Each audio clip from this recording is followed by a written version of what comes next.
शिशुसंस्कृतं हस्ति हस्ति। हस्ति हस्ति हस्ति दिव्या दैवी सृष्टिः। हस्ति हस्ति हस्ति दिव्या दैवी सृष्टिः। कदली सदृशी शुण्डा स्तम्भसमानाः पादाः। शूर्पाकारौ कर्णौ धवलौ दीर्घौ दन्तौ।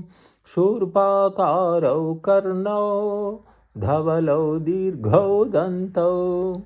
हस्ति हस्ति हस्ति दिव्या दैवी सृष्टिः। उदरं भाण्डाकारम् उन्नतबृहच्छरीरम्। अल्पं तुच्छं पुच्छम् अहो अह विचित्रम्।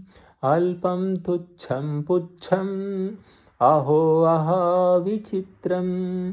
हस्ति हस्ति हस्ति दिव्या दैवी सृष्टिः।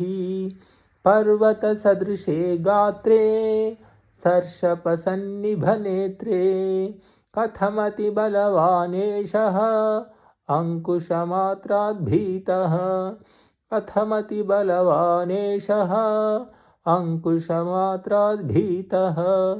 हस्ति हस्ति हस्ति दिव्या दैवी सृष्टिः। दिव्या दैवी सृष्टिः।